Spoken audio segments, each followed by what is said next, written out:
Sejam todos muito bem-vindos a mais um vídeo aqui no canal falando de tática. Como é que vocês estão por aí? Tudo bem? Imagino que estejam bem, sim. Vocês rubro-negros aí que estão me assistindo. O Flamengo ontem avassalador. O Flamengo amassou o Vasco, fez uma ótima partida. 1-0 ficou mas muito barato pro Vasco. O Flamengo finalizando 32 vezes, 12 na meta. O Léo Jardim fazendo 10 defesas. O Léo Jardim que foi o melhor em campo. Realmente, não fosse o Léo Jardim, teria sido uma goleada tranquilamente. Ótima atuação. A gente está chegando, obviamente, aqui para falar sobre esse jogo e trazer uma análise tática dessa grandíssima partida do Flamengo de Felipe Luiz. Vamos entrar em detalhe depois da vinheta.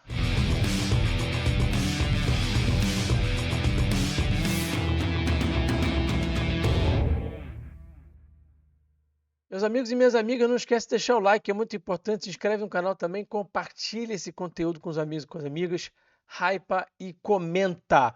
Gente, vamos para o campinho, vamos olhar primeiro para as escalações, como é que os treinadores levaram suas equipes a campo. Primeiro, o Felipe Luiz. O Felipe levou a campo Rossi, Royal, Vitão, Léo Pereira e Daniel Salles, o único jogador da equipe sub-20 que começou jogando, que participou dessa partida. O Daniel ali na lateral esquerda, que não é sua posição de origem, né? A dupla de volante foi Pulgar e Everton Araújo, Plata na direita, Carrascal fazendo a função do Arrascaeta, Cebolinha na esquerda e Bruno Henrique no comando do ataque. E o Diniz, qual foi a equipe que o Diniz levou a campo? O Diniz levou a campo a seguinte formação: Léo Jardim, PH, Cuesta, Robert Renan e Piton. Essa é a linha de defesa. Barros e Thiago Mendes, os dois volantes. Mais à frente, pelo lado esquerdo, o Andrés Gomes, o Coutinho centralizado. Pelo lado direito, o Nuno Moura.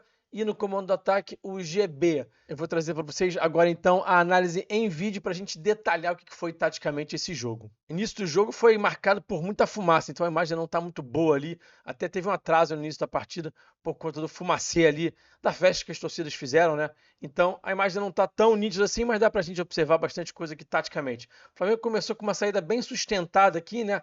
Fazendo os seus laterais apoiarem aqui os zagueiros, esse 4+2, para poder se proteger, né? O Felipe, sempre no início do jogo, de forma precavida, né? Baixa um pouquinho ali, nos primeiros minutos, né? 1, 2, 3 minutos iniciais ali, baixa um pouquinho seus jogadores para poder ter uma construção bastante fluida, com bastante gente, para não correr risco de dar ruim, né? Então aqui os dois pivôs, naquele duplo pivô que a gente já conhece, e o Flamengo fazendo esse 4+2 aqui, tá?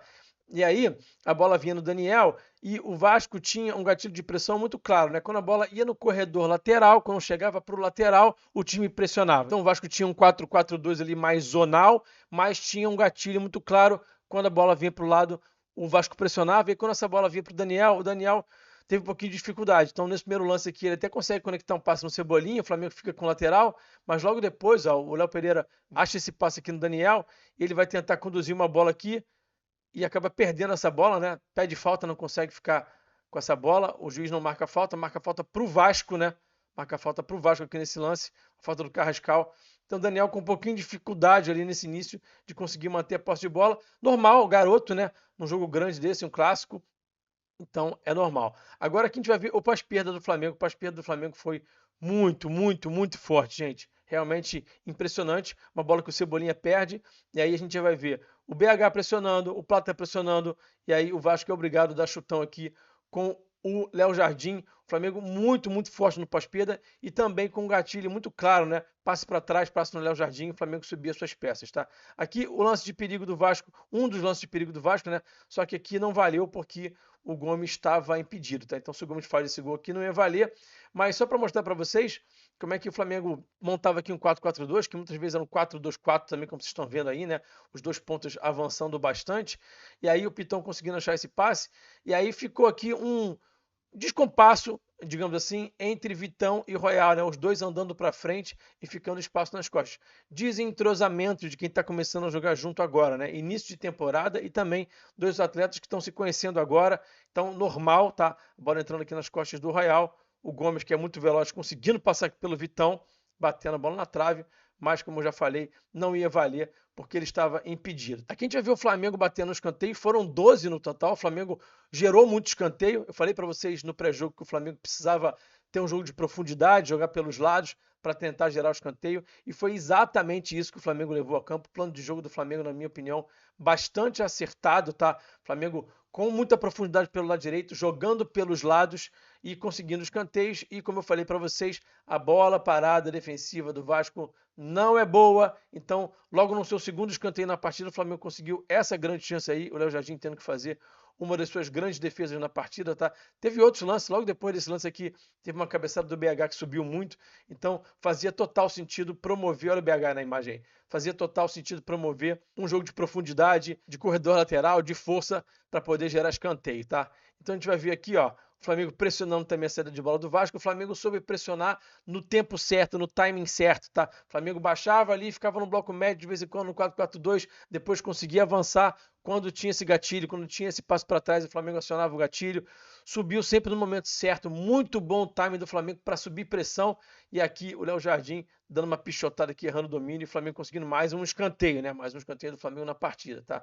Aqui o Flamengo sendo o Flamengo, né? Fazendo o que faz de melhor. O Vitão achando o passe aqui pro Royal, o Royal achando o Plata bem baixo. Por que o Plata tá bem baixo aqui, né? Para atrair o salto do Piton, né? Olha como é que o Piton já vai saltar aqui no Plata. O Plata vai achar aqui o passo para trás. Isso aqui é uma dinâmica de terceiro homem, né? Do Plata pro Pulgar e do Pulgar pro Royal. E o Léo Jardim tendo que sair aqui para poder intervir, porque senão o Flamengo ia criar aqui uma grande chance. Então o Flamengo fazendo aquilo que faz de melhor, atrai e liberta e usa esse espaço às costas do adversário, muita profundidade, o Flamengo com um plano de jogo muito acertado para esse confronto contra o Vasco. Aqui o pós-perda mais uma vez, o Flamengo tinha perdido a bola aqui, Carrascal pressionando, BH pressionando, e aí ele faz esse cruzamento aqui, e imagina se o Daniel Salles consegue fazer esse gol aqui, ia ser muito legal, né? O moleque aparecendo ali entre os titulares num jogo tão difícil, né? Num jogo tão importante quanto esse e conseguindo fazer um gol. Só que não foi o caso. A defesa do Vasco conseguiu bloquear ali duas vezes e a bola acabou não parando no fundo da rede. E aí o Flamengo mudou a sua saída de bola, baixando um volante aqui para fazer um 3+1. Abriu mão daquele 3+2 que o Flamengo está acostumado a fazer, tirou o Daniel Salles da saída de bola, para ele não ter que pegar tanto na bola aqui em primeira fase de construção, por ser um garoto. Decisão acertadíssima do Felipe aqui nesse momento, está muito bem. O Flamengo fazendo esse 3+1. Ora era o Pulgar que baixava e o Everton Araújo era esse pivô aqui, o único pivô. Ora era o Everton que baixava e o Pulgar era o pivô. O Felipe normalmente não estabelece um jogador específico para se juntar aos zagueiros na saída de bola, tá? Então, os dois laterais aqui bem abertos, o Flamengo começou a espaçar aqui o campo, abrir bastante o campo, tá? Para poder ocupar os espaços de forma mais racional, abrir essa defesa do Vasco, tá? Realmente muito bom o plano de jogo do Felipe, como é de costume, né? E aqui o salto de pressão, mais uma vez, né? Esse gatilho do Vasco. Bola vem no corredor lateral. Olha como é que a marcação chega muito apertada, tá? Então tinha esse gatilho aqui muito claro do Vasco. O Flamengo tentando achar uma bola na profundidade, mas aqui o passe foi para absolutamente ninguém. O Flamengo mais uma vez roubando a bola, muito forte na marcação, quando ficava em bloco médio buscava interceptar, roubar a bola e acelerar. O Flamengo também sendo vertical. Também tinha falado sobre isso para vocês no pré-jogo, né? Dessa verticalidade que seria interessante, porque os times do Fernando Diniz têm dificuldade na transição defensiva e o Flamengo foi vertical também na hora certa, no tempo certo, da forma certa. Quando baixava em bloco médio, roubava a bola e acelerava. Olha só aqui a bola do Plata para o Royal. O Royal vai cruzar e o BH vai fazer. O BH não, perdão. O Cebolinha vai fazer essa linda cabeçada no chão. E o Léo Jardim, mais uma grande defesa. Cabeçada do BH daqui a pouco. Calma que é daqui a pouquinho. Aqui foi o Cebolinha fazendo esse movimento de fora para dentro, da esquerda para dentro, né? Cabeceando muito bem. E o Léo Jardim fazendo uma grande intervenção aqui, tá? O Flamengo era senhor do jogo, dominava. O Flamengo conquistando aqui mais um escanteio, né? Jogo de finalização, jogo de profundidade, você vai conseguindo conquistar escanteios e vai amassando o seu adversário ali, né? Porque o escanteio também tem essa função. Você obriga o seu adversário a colocar os 10 jogadores dentro da área, você vai gerando ali um domínio territorial, um domínio mental. Então, realmente, o Flamengo muito bem na partida, sendo o senhor do jogo, tá? Aqui, o Flamengo um pouquinho mais nesse bloco médio, bloco baixo, e nos momentos em que a bola ficava um pouquinho descoberta, o Vasco tentava promover aqui uma jogada de bola longa de inversão lá no PH, né, para poder tentar colocar o PH no 1-1 com o garoto, com o Daniel Salles, né? O PH é um jogador muito importante no esquema de jogo desse Vasco, né? Só que o Daniel foi bem, tá? O Daniel estava bem, aqui ele chega aqui a tempo de intervir, ó, consegue chutar essa bola no PH, tá? E consegue vencer o lateral aqui, conquistar o lateral para o Flamengo, né? Então o garoto foi bem, tá? O único lance que ele não foi tão bem foi esse aqui, ó, que o Flamengo tentou tentou pressionar, mas acabou não conseguindo obrigar o Léo Jardim a fazer aquele chutão, né? Então o Léo Jardim conseguindo jogar aqui, o Flamengo não conseguiu encaixar tão bem aqui esse bloco alto, e aí o Cuesta consegue conduzir, achar o passe aqui, o Daniel não tá chegando a tempo, e o Léo Pereira tá correndo aqui para trás também, né? Tá fazendo esse controle aqui da profundidade, e aí o Daniel não consegue chegar a tempo, não consegue interceptar, e aí a tabela vem aqui, só que o Léo decide saltar a pressão aqui um pouquinho atrasado, chega um pouquinho atrasado também. Então o Daniel não consegue interceptar o passe, tá? O PH consegue fazer o passe aqui para o Andrés Gomes, se eu não estou enganado, né? E aí o passe vem e o Léo Pereira também não consegue bloquear esse passe, o Flamengo não consegue interceptar esse passe. E aí o PH ele é muito forte nesse tipo de lance também, tá? Não dá para dizer que o Daniel cometeu uma grande falha aqui, não, tá? Ele só não conseguiu chegar a tempo porque o PH também é muito rápido. Quando o PH faz o passe aqui pro Cuesta não, perdão, pro Gomes, né? O Gomes devolve de primeira e realmente o PH é muito rápido nesse movimento aqui. É difícil de pegar, não é só pro Daniel que é difícil, não. Para qualquer um, tá? E aí o passe entra aqui nas costas do Daniel, o PH faz o passe aqui também pro GB e o GB perde esse gol feitíssimo, né? Nessa que foi realmente a grande chance do Vasco, foi basicamente ali o único mole que o Flamengo deu na partida, digamos assim, tá? Aqui a gente vai ver mais um padrão desse Flamengo do Felipe Luiz, que é o lado esquerdo muito denso, ó, passe para frente, passe para trás, né? O Flamengo tentando induzir o salto de pressão, e o lado esquerdo muito denso, como é de costume, tá? Até vi umas pessoas falando assim para mim lá no X, né? Não, mas foi assim só nesse jogo, porque tinha o Royal. Não, gente, isso aqui é o padrão do Flamengo. Com o Varela é assim, com o Alexandro, com o Ayrton Lucas, com o Royal. Não interessa quem está jogando na lateral. Esse é o padrão do Flamengo. O lateral direito dá profundidade, o lateral direito fica mais isolado aqui, digamos assim, desse lado direito aqui. Enquanto isso, o Flamengo pesa bastante o lado esquerdo e aí acha esse passe aqui, tá? E o Royal consegue receber essa bola com um pouquinho mais de liberdade para dominar e fazer o cruzamento. Essa é a ideia, né? Faz o cruzamento e agora sim, ó, o BH aparecendo aqui, cabeceando para o chão, como o BH cabeceia bem, né?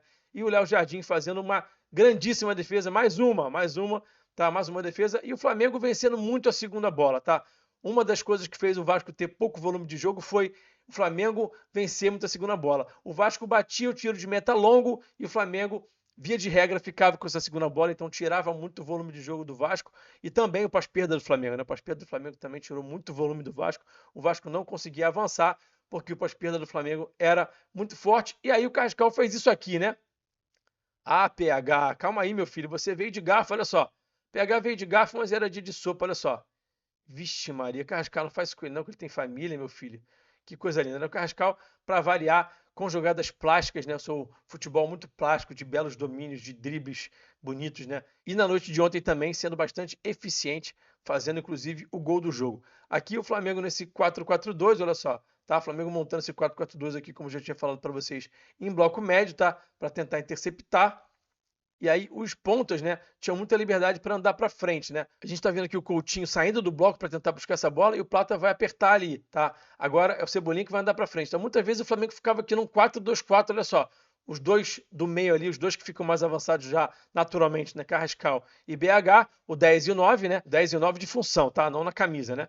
E os dois pontas andando para frente para poder pressionar um pouquinho mais essa saída de bola do Vasco, tá? O Flamengo muitas vezes nesse 4-2-4 aqui em bloco médio, tá? Aqui o Flamengo, mais uma vez, ó, conseguindo interceptar e acelerando, tá? Então estava bem claro o plano do Flamengo, quando ficava em bloco médio, acelerava, e aqui o Cebolinha chutando por cima, o Cebolinha que não estava calibrado, normal também de início de temporada, jogadores um pouquinho descalibrados, né? Errando algumas finalizações, pecando em algumas tomadas de decisão, super normal, ultra super normal, tá? Vamos seguir aqui que tem mais coisa para a gente mostrar. Aqui de novo para mostrar para vocês esse 3+1 e aqui o 3-1-6, né? O Flamengo bem avançado, né? Uma linha praticamente de 6 aqui, tá vendo? Aqui o Plata que tá dando amplitude, né? O Plata que tá aberto e o Royal que tá por dentro. Quando o Flamengo tem essa dupla aqui, essa estrutura aqui aparece bastante, tá? O Royal inverte bastante com o Plata. Quando esses dois estão em campo, a gente percebe que há muito essa inversão, tá? Então, aqui o Plata dando amplitude e o Flamengo tentando empurrar essa linha do Vasco para trás com 6 jogadores. Tá? O Flamengo bastante ofensivo, agressivo, uma postura bastante agressiva em campo. Aqui a gente vai ver o Daniel achando um passe bonito aqui pro Cebolinha. O Cebolinha ficando aqui num contra dois, nessa jogadinha característica dele de ficar num contra dois, mas mesmo assim passar no meio dos dois, ó. E aqui ele de novo vai acabar jogando essa bola por cima. Se tá no meio de temporada, ele acerta pelo menos uma dessas finalizações, tá? Isso aí é início de temporada, que eu costumo chamar de pé quadrado, tá? Pé quadrado ainda, tá? E aí, a tônica da reta final do primeiro tempo foi essa aqui, o Flamengo tentando circular a bola o mais rápido possível, mas o Vasco com o bumbum ali na trave, tá? estacionando o ônibus, tá? Muita gente aqui, ó, na frente da área, tá? Praticamente uma linha de 5 aqui, com o Gomes bastante recuado também, tá? Então o Flamengo teve dificuldade nessa reta final do primeiro tempo. Não foi o momento que o Flamengo conseguiu grandes chances, porque o Vasco realmente baixou muito as suas linhas, tá? Vamos agora começar a olhar aqui para o segundo tempo e a gente vai ver que o Flamengo teve duas mudanças e eu estou mostrando elas aí para vocês. Pedro entrando na vaga do BH e também o Alexandro entrando na vaga do Daniel, né? E aí você tem, obviamente, né? Isso aqui não é nenhum demérito para o Daniel, um abismo, né? O Alex entra e eleva muito o nível da lateral esquerda ali, com muita capacidade de tomar boas decisões, muito seguro. É um jogador que raramente erra o passe, erra a tomada de decisão, então um upgrade muito grande. Aqui o Pedro em relação ao BH, uma mudança de perfil, né? O Flamengo perde um pouquinho de pressão no adversário, nos zagueiros, no goleiro, mas ganha aqui no jogo por dentro, na qualidade de domínio, de retenção de bola, né? E aí, a gente vai ver aqui, logo de cara, o que o nosso digníssimo Cauã Barros fez logo no início do segundo tempo, né? Que deixou o Vasco com 1 a menos e facilitou um pouquinho a vida do Flamengo. O Flamengo já era dono do jogo, já dominava, já tinha 20 finalizações contra uma do Vasco, mas aí o Cauã Barros fez isso aqui, né? E facilitou a vida do Flamengo, deu essa solada aqui na panturrilha do Carrascal, né? E aí o Flamengo com 1 a mais teve a sua vida, entre aspas, facilitada, né? Porque não estava tão fácil assim de entrar não, tá? Primeiro vamos olhar essa linha aqui de 6 que o Vasco montou, né? O Vasco montou aqui um 6-3-0, tá? Não é fácil de entrar no 6-3-0, tá? Mas o Flamengo foi muito bem e acabou conseguindo gerar os espaços, porque taticamente foi muito bem e tecnicamente também a estratégia foi bem aplicada, tá? Então aqui o 6-3-0, o Flamengo tentando circular a bola rápido, tá? E aqui, ó, essa situação de trazer essa bola de fora para dentro, o Cebolinha consegue o drible, e aí mais uma finalização dele para fora, muito perto do gol, tá? O Cebolinha só faltou ele acertar a finalização, ele esteve bem tecnicamente, criando jogadas, tá? Mais uma vez aqui, ó, o 6-3-0, agora tá bem claro, ó, 6-3-0, tá? 6-3-0 aqui, bem claro, para vocês não acharem que foi só aquele momento ali, não. Foi isso mesmo que aconteceu, tá? 6-3-0, não é fácil de entrar. Mas o Flamengo circulou a bola rápido, tentou promover 1 contra 1, tentou finalizar de média distância, tentou atacar a profundidade, promoveu também jogadas de cruzamento do lado oposto, que também são muito importantes, pressionou após perda, estava atento no rebote, fez tudo o que tinha que fazer nessa situação de 1 a mais, em que você está ali naquele contexto de ataque contra defesa, tá? Então aqui o Flamengo tentando mais uma vez, a bola chegando para o Alexandre, aqui o Cebolinha saindo para o Lino chegar, o Lino entrou bem também, entrou muito bem no jogo, tá? O Cebolinha aqui ganhando um abraço do Felipe, tá? E aí, logo depois da entrada do Lino, tem o lance do gol. O Alexandre vai fazer aqui um cruzamento, tá? Olha como é que o Vasco está povoando a sua área, né? Protegendo bem a sua baliza, né?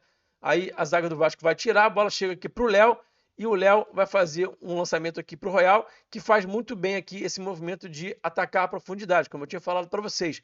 O Flamengo fazendo tudo que tem que fazer e um dos movimentos que tem que ser feito nesse contexto aqui é atacar a profundidade, para você afundar essa última linha e eventualmente gerar espaço na frente da área. Foi exatamente o que aconteceu aqui. Bola do Léo. E aqui o Piton comete um erro, né? Essa rebatida aqui do Piton é errada, tá? Ele rebate essa bola para frente da área. E aí, o que eu tinha falado para vocês, né? Você promove esse movimento de ultrapassagem, de atacar a profundidade. Você deixa aqui esse espaço na frente da área para os atacantes, e aí a bola veio açucarada para o Carrascal, ele bateu de primeira. A gente sabe que a finalização não é uma das principais características do Carrascal, né? Mas ele vem tentando melhorar, e aqui pegou de primeira, deu-lhe uma pancada na bola, e a bola chegou a beliscar ali a trave. Belíssimo gol do Carrascal, ótimo personagem desse jogo aí. Tá aqui o Lino fazendo uma jogadaça logo depois do gol também, uma jogada de cinema, né? Entrou, driblou, balançou, aqui o Léo Jardim fazendo mais uma defesa impressionante, né? Aqui o Lino nessa jogadinha característica dele, que é dar esse tapa aqui de fora para dentro, né? Só que aqui o passe não entrou e mais uma vez, ó, o Flamengo no pós-perda, até o Pedro aqui no pós-perda muito bem, tá? E aí depois o resto do time também, o Royal não, perdão, o Alexandro, o Everton Araújo, aqui o Pulgar roubando a bola, tá? Então o pós-perda do Flamengo já quase com 30 minutos funcionando, funcionou do início ao fim o pós-perda do Flamengo. Realmente o Flamengo muito forte no pós-perda nessa partida de ontem, tá? Aqui o Lino conseguindo conectar o passe, tá? E repara aqui o movimento também do Everton Araújo, tá? Quando o Felipe fala sobre atacar a profundidade, atacar espaço, né? Ele não tá falando só sobre fazer facão, tá? Tem muita gente que acha que o Felipe, quando fala sobre essa questão de atacar o espaço, ele tá falando só sobre atacante que faz o facão para receber nas costas. Não, atacar o espaço também tem a ver com isso aqui que o Everton Araújo está fazendo, com aquilo ali que a gente viu o Royal fazer. Isso aqui é atacar o espaço para quê? para libertar espaço para o companheiro, para abrir linha de passe. Então isso aqui que o Everton vai fazer agora é algo que o Felipe valoriza muito, tá? Você ataca a profundidade, ataca o espaço, abre uma linha de passe, o Lino conecta aqui e aí o Pedro acabou pecando aqui, chutando essa bola para fora. E logo depois ainda teve essa bola aqui do Lino para o Pedro. O zagueirão foi fazer aqui a abordagem no Lino, né? Abandonou o Pedro. Só que o domínio do Pedro ficou um pouquinho ruim, né? A bola escapou um pouquinho. E aí o outro zagueirão aqui, o Robert Renan, conseguiu chegar aqui e desviar essa bola que acabou saindo pertinho do gol em mais uma grande chance criada pelo Flamengo. Em suma, meu povo, amasso total, absurdo. O Flamengo foi muito bem, uma estreia para encher os olhos do torcedor, para deixar o torcedor muito otimista, né? Como é bom você dar continuidade a um trabalho, né? Mesmo no início de temporada você tem padrões muito bem estabelecidos, o time sabe o que faz em campo, as ideias estão ali. Como é bom você dar continuidade para o trabalho de um técnico. Que notícia boa que é saber que o Flamengo está iniciando o ano de 2026 com o mesmo treinador que iniciou em 25, que foi o técnico durante a temporada passada e será também nessa temporada de 2026. Acabei esquecendo de pedir para você virar membro desse canal, tá? Eu tenho um clube de membros muito legal, eu estou cada vez mais criando aqui situações, benefícios e contextos favoráveis para os membros. Vire membro desse canal, a gente está próximo de chegar ao número de 200 membros aqui no canal. Você não pode perder a oportunidade de virar membro, tem muita coisa legal para você, tá? Então clica aqui embaixo no botãozinho seja membro, tá? E vem fazer parte da nossa comunidade. É muito barato, você não vai se arrepender, você vai adorar ser membro aqui do canal falando de tática. Eu quero mais uma vez agradecer a todos pela audiência, espero que vocês tenham gostado do conteúdo. Comenta aqui o que você achou dessa partida do Flamengo, não esquece do like, compartilha, hypa e se inscreve nesse canal. Até o próximo vídeo, um abração e eu fui, saudações!